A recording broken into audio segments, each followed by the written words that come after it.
మరిన్ని వీడియోల కోసం like, share, subscribe and don't forget click A bell icon. 20 ఏళ్ల వయసు, కెరీర్ ఇప్పుడిప్పుడే మొదలవుతోంది, సంపాదన స్టార్ట్ అవుతోంది. కానీ ఫ్యూచర్ గురించి ఆలోచించే టైం ఎక్కడిది? కానీ నిజం చెప్పాలంటే మన ఆర్థిక భవిష్యత్తుకు ఒక స్ట్రాంగ్ ఫౌండేషన్ వేయడానికి ఇదే కరెక్ట్ టైం. ఈరోజు మనం ఆ పునాదిని 6 సింపుల్ సూత్రాలతో ఎలా వెయ్యాలో చూద్దాం. ఇక్కడ మనం చూడబోయేవి జస్ట్ 6 పాయింట్లు కాదండి. దీన్ని ఒక చెక్లిస్ట్ లాగా కాకుండా మన ఫైనాన్షియల్ ఫ్రీడమ్ అనే ఇంటిని కట్టడానికి అవసరమైన ఒక బ్లూ ప్రింట్ లాగా చూద్దాం. ఈ 6 సూత్రాలు ఆ ప్రయాణంలో మనకు దారి చూపే మైలురాళ్లనమాట. సరే, మరి ఆ ఇంటి నిర్మాణం మొదలుపెట్టేద్దామా? ఒక ఇంటికి ఫౌండేషన్ ఎంత ముఖ్యమో మన ఆర్థిక జీవితానికి ఒక ఆపత్కాల నిధి అంటే ఎమర్జెన్సీ ఫండ్ అంతే ముఖ్యం. లైఫ్లో అనుకోనివి జరిగినప్పుడు మనల్ని నిలబెట్టేది ఇదే. అందుకే మన ప్రయాణంలో ఇది మొట్టమొదటి అడుగు. చాలామంది ఇక్కడే స్టక్ అయిపోతారు. అమ్మో, 3 నుంచి 6 నెలల ఖర్చులకు సరిపడా డబ్బు ఎలా పోగు చేయాలి అనుకుంటూ పర్ఫెక్షన్ కోసం ఎదురుచూస్తూ అసలు మొదలే పెట్టరు.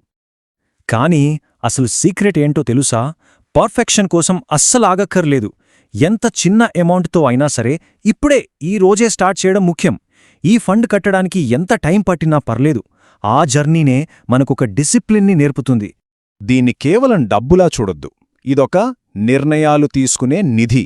అంటే మన జీవితంలో ఏదైనా అనుకోనిది జరిగినప్పుడు భయంతోనో కంగారులోనో తప్పుడు ఫైనాన్షియల్ డెసిషన్స్ తీసుకోకుండా ఇది మనల్ని కాపాడుతుంది. ఉదాహరణకు సడన్గా ఉద్యోగం పోయిందనుకోండి, అప్పుడు పానిక్ అయిపోయి మన ఇన్వెస్ట్మెంట్స్ని నష్టానికి అమ్మేకుండా ఇది మనకు ఆలోచించుకోవడానికి కావలసిన టైం ఇస్తుంది. మరి ఎలా మొదలుపెట్టాలి? చాలా సింపుల్. ఫస్ట్ మీ దగ్గర ఎంత ఉంటే అంత, నెలకు ఓ 500 రూపాయలతోనైనా సరే స్టార్ట్ చేయండి. రెండోది, దీనికోసం సపరేట్గా ఒక సేవింగ్స్ అకౌంట్ తెరవండి. ఇక మూడోది చాలా ముఖ్యమైనది, ఆటోమేట్ చేసేయండి. ప్రతి నెల జీతం రాగానే కొంత అమౌంట్ ఆటోమేటిక్గా ఈ అకౌంట్లోకి వెళ్ళిపోవాలి. ఇక్కడ మన టార్గెట్ లక్షలు కూడబెట్టడం కాదు, కష్టకాలంలో నిలబడే ఒక అలవాటును నిర్మించుకోవడం. ఓకే, పునాది స్ట్రాంగ్గా ఉంది. ఇప్పుడు ఇంటికి గోడలు, పైన కప్పు కావాలి కదా. అవే మన హెల్త్ మరియు టర్మ్ ఇన్సూరెన్స్. ఇవి మనల్ని పెద్ద పెద్ద ఫైనాన్షియల్ షాక్స్ నుంచి కాపాడతాయి. హెల్త్ ఇన్సూరెన్స్ విషయానికొస్తే కనీసం, అండర్లైన్ దిస్, కనీసం 20 లక్షల కవరేజ్ ఉండాలి. ఇదేంటి ఇంతెక్కువ అనుకుంటున్నారా? అస్సలు కాదు. ఈ రోజుల్లో మెడికల్ ఖర్చులు ఎలా ఉన్నాయో మనకు తెలుసు. ఒక మేజర్ సర్జరీకి 10 నుంచి 15 లక్షలు అవ్వడం చాలా మామూలు విషయం. చాలామంది అనుకుంటారు, మా కంపెనీ ఇన్సూరెన్స్ ఇస్తుంది కదా, చాలులే అని. కాని దానిమీద కంప్లీట్గా ఆధారపడటం చాలా రిస్క్. ఎందుకంటే ఆ బీమా మీరా జాబ్లో ఉన్నంతవరకే వర్తిస్తుంది. ఉద్యోగం మారినా పోయినా ఆ కవరేజ్ కూడా పోతుంది. అందుకే మనకంటూ సొంతంగా ఒక పర్సనల్ ఇన్సూరెన్స్ పాలసీ ఉండటం అనేది ఒక సేఫ్టీ నెట్ లాంటిదన్నమాట. హెల్త్ ఇన్సూరెన్స్ మనల్ని కాపాడితే టర్మ్ ఇన్సూరెన్స్ మనమీద ఆధారపడిన వాళ్లని కాపాడుతుంది. అంటే మన ఫ్యామిలీని. మనం లేని లోటుని తీర్చలేకపోయినా మనం లేనప్పుడు మన కుటుంబానికి ఆర్థికంగా భరోసా ఇవ్వడమే దీని ముఖ్య ఉద్దేశ్యం. ఇది మన ఇంటికి కప్పులాంటిది. దీన్ని చిన్న వయసులో తీసుకోవడం వల్ల 2 అద్భుతమైన బెనిఫిట్సున్నాయి. ఒకటి, ప్రీమియం చాలా చాలా తక్కువగా ఉంటుంది. ఓ 25 ఏళ్ల వయసులో ₹1 కోటి పాలసీకి నెలకు బహుశా 700-800 రూపాయలు కడితే సరిపోతుంది. ఇక రెండోది ఇంకా ఇంట్రెస్టింగ్, ఆ తక్కువ ప్రీమియం పాలసీ టర్మ్ మొత్తం, అంటే రాబోయే 30-40 ఏళ్లపాటు అంతే ఉంటుంది, పెరగదు. దీన్నే ప్రీమియం లాకిన్ అంటారు.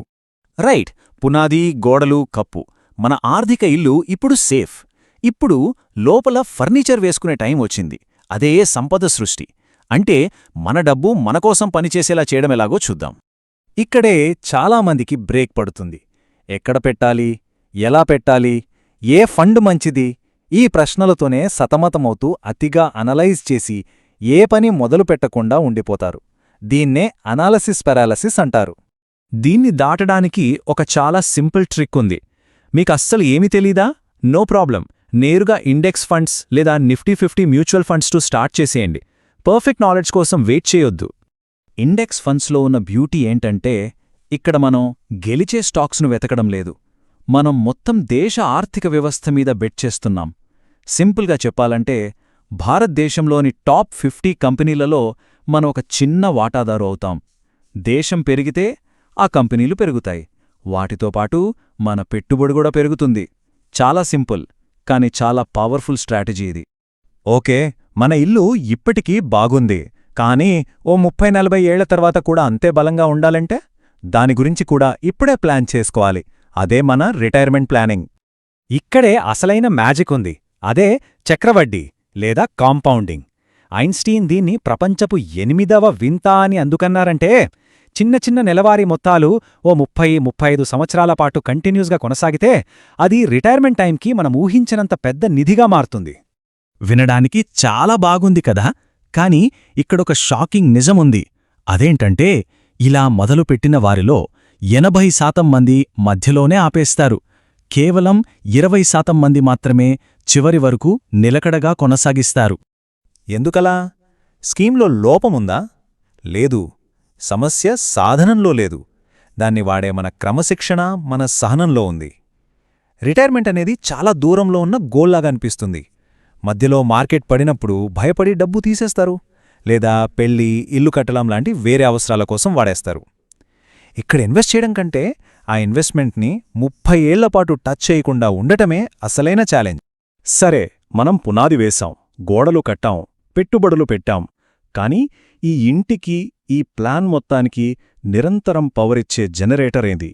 అదే మన 6వ, అన్నింటికన్నా ముఖ్యమైన సూత్రం. ఇది మన మీద మనం పెట్టుబడి పెట్టడం. మన నైపుణ్యాలే మన ఆర్థిక ప్రణాళిక అనే బండిని నడిపించే ఇంజిన్. ఎందుకంటే మీ స్కిల్స్ పెరిగితే మీ ఆదాయం పెరుగుతుంది. మన సంపాదన పెరిగినప్పుడు మిగిలిన 5 ఆర్థిక లక్ష్యాలు చాలా ఈజీ అయిపోతాయి.